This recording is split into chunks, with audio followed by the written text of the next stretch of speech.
Hello నమస్తే welcome to my channel say something. మిత్రులందరికీ కూడా శుభాకాంక్షలు. చూడండి, స్క్రీన్ మీద చూస్తున్నారు కదా. ఇప్పుడు ఇది సూరజ్ ఆర్ భరద్వాజ్ గారు. యాక్చువల్గా ఈయన మనకి బాలీవుడ్ లెజెండరీ డైరెక్టర్. వీరి గురించి వివరాలు కనుక తెలుసుకోవాలి అంటే మనకి ప్రేమ పావురాలు, ప్రేమాలయం సినిమా తెలుసు కదా, చాలా పాపులర్. ఒక విధంగాను చెప్పుకోవాలంటే ఆ సినిమాలు రెండు చాలా ఆయన ఇంపాక్ట్ చెప్పడానికి చాలా సంచలనం సృష్టించాయి అప్పట్లో. ఆ తర్వాత వారి వివాహం అలాంటి సినిమాలు కూడా తీశారు. అయితే వారి గురించి తెలుసుకునే ముందు వారి పర్సనల్ డీటెయిల్స్ కనుక తెలుసుకుంటే, బోర్న్ వచ్చి 22 ఫిబ్రవరి 1964, అంటే ఇవాళ 22 ఫిబ్రవరి వారి పుట్టినరోజు సందర్భంగా చేస్తున్నాం ఇది వీడియో. సో 1964, ప్రస్తుతం ఏజ్ 60తో రన్నింగ్లో ఉన్నారు ఆయన. తర్వాత ఫిల్మ్ ఆక్యుపేషన్ వచ్చి ఫిల్మ్ మేకర్. ఇయర్స్ యాక్టివ్ 1989 నుంచి ప్రజెంట్ మొన్న మధ్యన కూడా 2022 ఏదో చిన్న సినిమా చేశారు ఆయన. తర్వాత భార్య వచ్చి వినీత భరద్వాజ్, అంటే వినీత గారు అన్నమాట పేరు, ఆవిడ పేరు.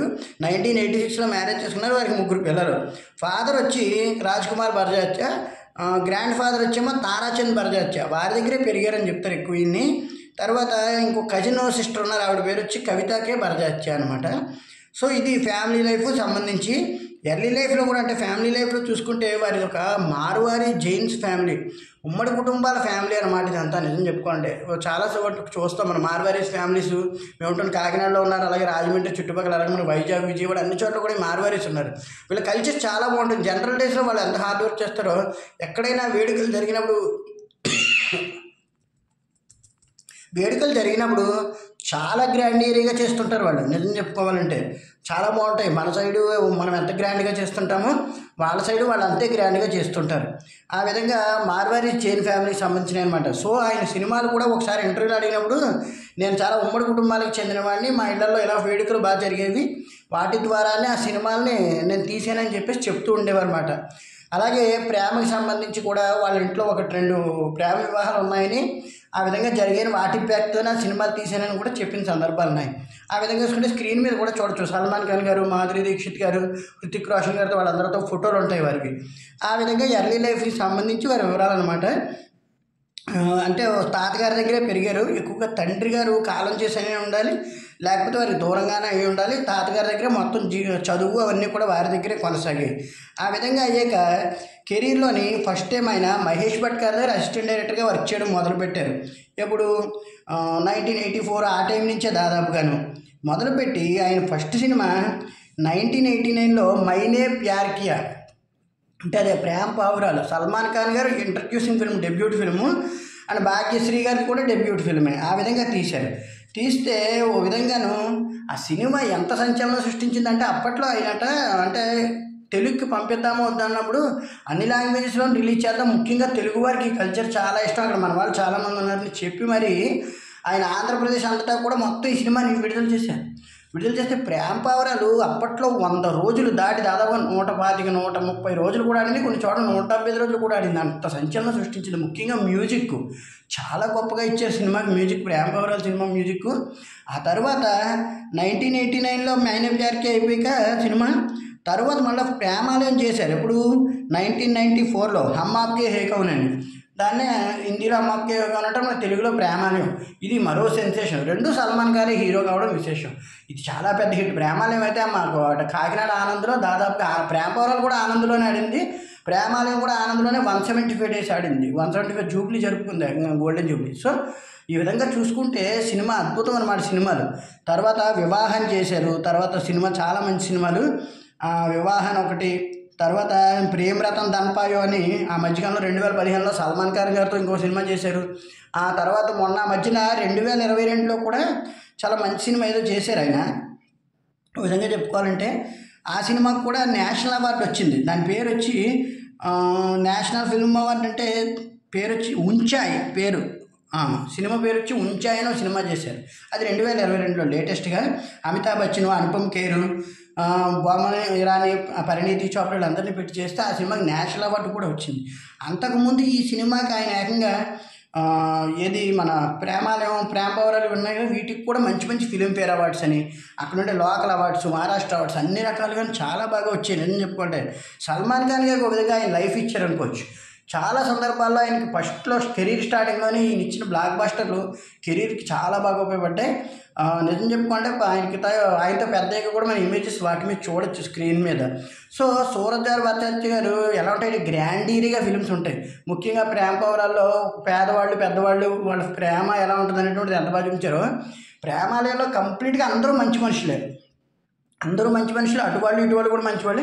పరిస్థితులు చిన్నపాటి ఇబ్బంది సృష్టించినప్పటికీ అంతా సుఖాంతం అవుతుంది. బట్ సినిమా అంతా వివాహ వేడుకలోనే జరుగుతుంది, చాలా బాగుంటుంది. ఆ తర్వాత మరి వివాహాన్ని కూడా ఒక సినిమా తీశారు. వివాహాన్ని సినిమా తీస్తే అది కూడా చాలా మంచి సక్సెస్ అయింది.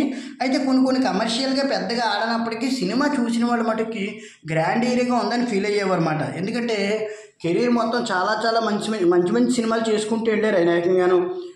తర్వాత ఇంకా కొన్ని సినిమాలు ఉన్నాయి వారివి, ప్రత్యేకంగా అవి కూడా చెప్పుకుందాం. తర్వాత మెయిన్ ప్రేమ్కి దివానీ హూన్ అని 2003లో సినిమా చేశారు. ఎవరితో? హృతిక్ రోషన్ గారు, కరీనా కపూర్ గారితో. అది కూడా పర్వాలేదు, అది కూడా అంటే కమర్షియల్గా సక్సెస్ అయింది, మంచి పేరు వచ్చింది. ఏం చేసినా అంటే ఆయన ఎలా అనేవారంటే, మనం ఏదన్నా సినిమాకి వెళ్ళినప్పుడు పండగకి వెళ్ళినట్టు ఉండాలి. ఆ విధంగా ఆడియన్స్ని ఎంకరేజ్ చేయడానికే నేను ఇటువంటి కుటుంబ వ్యవస్థలని వివాహ వ్యవస్థలను ఎంచుకుని సినిమాలు తీస్తుంటా అని చెప్పారు. లిమిటెడ్ సినిమాలు చేశారు, మంచి అవార్డులు వచ్చాయి, మంచి గ్రాస్ వచ్చింది, మంచి డబ్బులు వచ్చాయి. అన్ని విధాల నిర్మాతలు నమ్ముకున్న నిర్మాతలు కానీ పాటలు కానీ, ముఖ్యంగా ఈ సినిమాలో పాటలు, ఏ సినిమాకైనా కూడా పాటలు అద్భుతంగా ఉంటాయి. ముఖ్యంగా ప్రేమ పౌరాలు, ప్రేమాలయం సాంగ్స్ ఇప్పటికీ ఆల్ టైమ్ హిట్ ప్రేమికులందరికీ కూడా. అంటే చాలామంది ఆ సినిమాని వాటన్నిటిని కూడా చూస్తూ ఉంటారు ఇంకా ఇప్పటికీ ఆ పాటలు. ప్రేమాలయం సాంగ్స్ అయితే సల్మాన్ ఖాన్ ఫ్యాన్స్కి హై ఫీస్ట్ అని మాకు తెలిసిన సల్మాన్ ఖాన్ ఫ్యాన్ ఒక కుర్రోడు ఉండేవాడు, అంటే తెలుగు అబ్బాయి కానీ అతనికి బాగా ఫేవరెట్ ప్రేమ పౌరాల నుంచి. ఆ ప్రేమాలయం పాటలు ఇప్పటికీ అతను పొద్దున్న లేచి ఆ సెల్ ఫోన్లో వింటూనే ఉంటాడు ఏదో టైంలో. అంటే అంతలాగా ఇంపాక్ట్ పెట్టేసాయి అనమాట ఆ పాటలు కానీ. ఆ తర్వాత చాలా వరకు నేషనల్ ఫిల్మ్ అవార్డులు వచ్చాయి ఆయనకి, ఫిలింఫేర్ అవార్డులు చాలా వరకు గెలుచుకున్నారు ఆయన. ఎప్పుడు చూసినా కూడాను ఒక విధంగా చెప్పుకుంటే అవార్డులు పంట పండింది అనుకోవచ్చు ఆయన జీవితంలోనూ. ఆయన సినిమాలకి ప్రత్యేకంగాను వారు కూడా చాలా మంచి కెరీర్ అనుభవించారు. సో వారికి మరొకసారి విషెస్ తెలియజేసుకుంటూ అట్ ద సేమ్ టైం మనం ఈవినింగ్ ప్రేమ పౌరాల సినిమా చేసుకుందాం మరొకసారి. చాలా బాగుంటుంది కాబట్టి సినిమాని ఆయన పుట్టినరోజు సందర్భంగా ప్రత్యేకంగా చేసుకుందాం.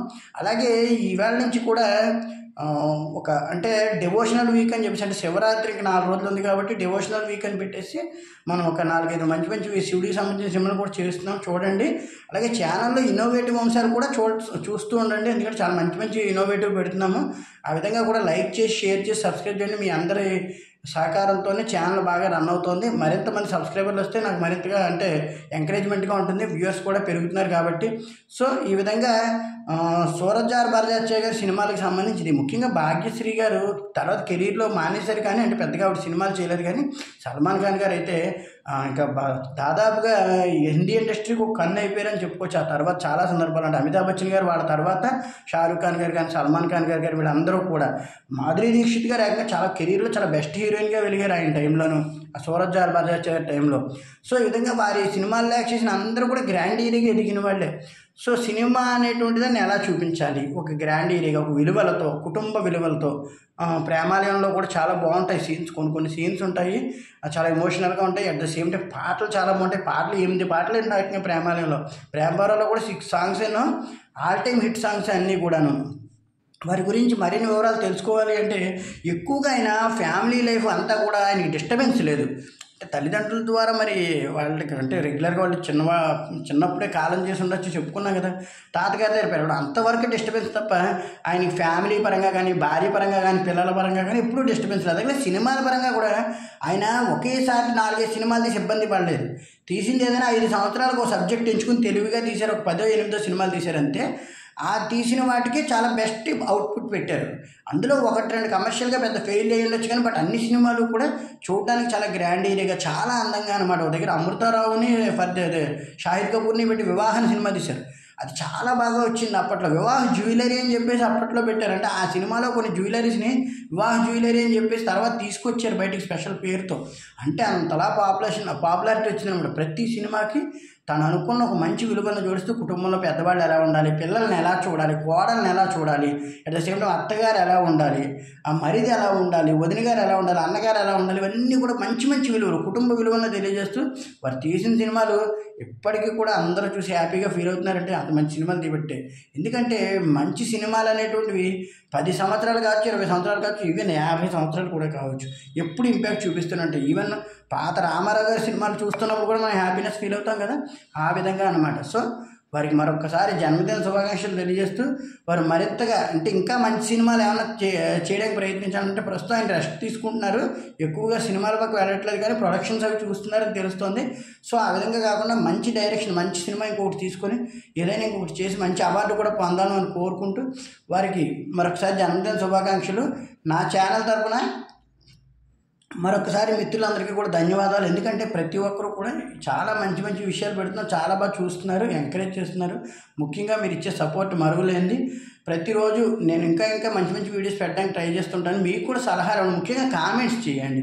ఆ కామెంట్ అంటే ఇప్పుడు మీరు ఏదైనా సినిమా పెట్టదలుచుకుంటే ఈ సినిమా పెట్టమని కానీ, ఏదైనా ఇన్నోవేటివ్ మీద అనుకుంటే ఇన్నోవేటివ్ పెట్టమని కానీ, ఇవన్నీ చెప్పడం వల్ల నాకేమవుతుందంటే నాకు ఎంకరేజ్మెంట్ ఉంటుంది, ఇంకా గ్యారంటీగా పెట్టడానికి ట్రై చేస్తాను అనమాట. ట్రై చేయడం వల్ల ఏమవుతుందంటే మీరు కూడా వినడానికి, మీరు అనుకున్నంత సరదాగా ఛానల్ వస్తే వినడానికి కూడా బాగుంటుంది.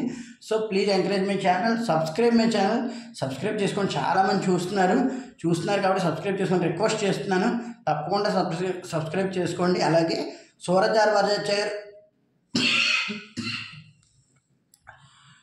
భరద్వాజ గారికి కూడా మరొకసారి జన్మదిన శుభాకాంక్షలు తెలియజేస్తూ వారు మరింత ఆయురారోగ్యాలతో ఉండాలని, వారు మరింత కాలం పాటు వారి పిల్లబాబులతో చాలా బాగుండాలని కోరుకుంటూ, అలాగే ఇలాంటి సినిమాలు అంటే ముఖ్యంగా మళ్ళీ హిందీలో ఈ మధ్యకాలంలో ఇలాంటి సినిమాలు మళ్ళీ రాలేదు, ఏవో మధ్యకాలంలో అప్పట్లో వచ్చాయి. కానీ మరొకసారి ఇలాంటి సినిమాలు ఎవరైనా తీస్తే ఖచ్చితంగా చూడాలని. ఎందుకంటే ఈ తరహా ఫ్యామిలీ సినిమాలు ఈ మధ్యన బాగా తక్కువైపోయాయి. హిందీలో ఎక్కువగా ఏదైనా బయోపిక్స్ కానీ అవి వస్తున్నాయి, కానీ ఫ్యామిలీ తరహా సినిమాలు తీయడం వల్ల ఎక్కువ శాతం ఆడియన్స్ బాగా ఇంపాక్ట్ అవుతారు.